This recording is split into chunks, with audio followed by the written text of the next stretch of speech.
We begin with a national tragedy. Two members of the West Virginia National Guard on crime-fighting duty in Washington, D.C. were shot and critically wounded. This wasn't just a shooting. It was the consequence of a system that confused kindness with carelessness. They were ambushed just blocks away from the White House. Two National Guard members who were on this street corner just yesterday doing their job when they were ambushed. Families' lives are all changed forever because one person decided to do this horrific and evil thing. The two guardsmen on duty from West Virginia, identified as 20-year-old Army Specialist Sarah Bechstrom and U.S. Air Force Staff Sergeant Andrew Wolf. President Trump in Florida for Thanksgiving posted that the shooter will, quote, pay a very steep price. He's ordering 500 more National Guard troops into Washington, D.C. Trump also said on social media platform Truth Social that he will end all federal benefits and subsidies to non-citizens, adding that he will denaturalize migrants who undermine domestic tranquility and deport any foreign national who is a public charge, security risk, or non-compatible with Western civilization. Trump's comments came following the death of a National Guard member. Bechstrom, 20, has died. I must unfortunately tell you that just seconds before I went on, right now, I heard that Sarah Bechstrom of West Virginia, she was savagely attacked. She's dead. She's not with us. That's horrible.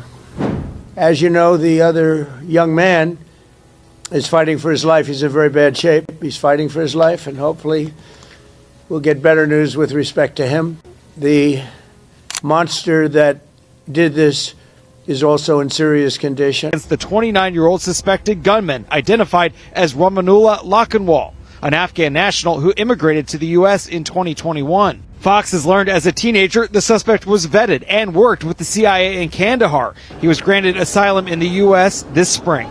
The subject had a relationship in Afghanistan with partner forces. He is married and believed to have 5 kids. Authorities are still investigating his motives, as he has no prior criminal record, had been granted asylum earlier this year, and was reportedly shot 4 times before being transported to a hospital nearly undressed due to first aid intervention.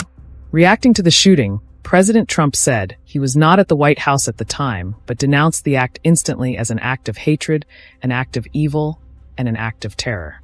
Trump said the suspect arrived on what he called Biden's infamous flights from Afghanistan, describing the country as a hellhole on earth and asserting that the United States must re-examine every single Afghan allowed entry under the previous administration. Moments after Trump's message, U.S. Citizenship and Immigration Services announced a sweeping order stating that immigration processing for all Afghan nationals would be halted indefinitely pending a review of security and vetting protocol. According to Secretary of Defense Pete Hegseth, called for 500 more National Guard members to be deployed inside the city. That will only stiffen our resolve. We will never back down. We will secure our capital. We will secure our city. Some say America has crossed into suicidal empathy. And moments like this force the country to ask a single hard question. How much longer can it afford it?